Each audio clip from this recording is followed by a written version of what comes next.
Hi friends, అందరికీ నమస్కారం. వేసవి సెలవులకు సంబంధించి ఒక కీలక అప్డేట్ అయితే రావడం జరిగింది. ఈసారి వేసవి సెలవులు అనేది భారీగా ఇచ్చే అవకాశం ఉన్నట్లు, అంటే గతంలో పోల్చుకున్నట్లయితే ఈసారి సెలవులు పెరిగే అవకాశం ఉన్నట్లు సమాచారం రావడం జరిగింది.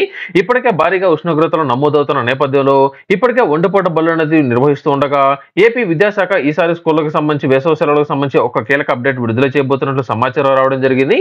ఇప్పటికే స్కూళ్లకు సంబంధించి ఉదయం 7:45 నుంచి మధ్యాహ్నం 12:30 వరకు తరగతులు అనేది నిర్వహిస్తుండగా ఎండ తీవ్రత ఎక్కువగా ఉన్న కారణంగా ఆరు బయట అలాగే చెట్ల కింద తరగతులు నిర్వహించవద్దని విద్యాశాఖ ఇప్పటికే స్కూళ్లకు ఆదేశాలు అయితే ఇవ్వగా, అలాగే స్కూళ్లలో పిల్లలకు తాగునీటి సమస్యలు లేకుండా చూడాలని విద్యాశాఖ ఆదేశాలు కూడా ఇవ్వడం జరిగింది. ఇకపోతే వేసవి సెలవులకు సంబంధించి ఆంధ్రప్రదేశ్ లో 2024 ఏప్రిల్ 24వ తేదీ నుంచి వేసవి సెలవులు ప్రారంభమయ్యే అవకాశం ఉన్నట్లు సమాచారం రావడం జరిగింది.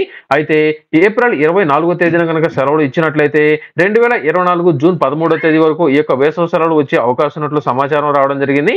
అంటే దాదాపుగా స్కూళ్లకు 50 రోజుల పాటు ఈసారి వేసవి సెలవులు వచ్చే అవకాశం ఉందని, గత సంవత్సరంతో పోల్చుకున్నట్లయితే ఈ సంవత్సరం వేసవి సెలవులు ఎక్కువగా వచ్చే అవకాశం ఉన్నట్లు సమాచారం రావడం జరిగింది. దాదాపుగా పైన చెప్పిన తేదీల్లో స్కూళ్లకు సంబంధించిన సెలవులు ఇచ్చే అవకాశం దాదాపుగా ఫిక్స్ అనేది అయిపోతున్నట్లు సమాచారం రావడం జరిగింది. ఇంకా తెలుగు రాష్ట్రాల్లో విద్యాశాఖ అధికారులు వేసవి సెలవులకు సంబంధించి త్వరలోనే అధికారిక ప్రకటన చేయబోతున్నట్లు, అలాగే 10వ తరగతి విద్యార్థులకు సంబంధించి మరొక 10 రోజుల అదనంగా ఈ యొక్క సెలవులు వచ్చేదానికి కూడా అవకాశం ఉన్నట్లు సమాచారం రావడం జరిగింది.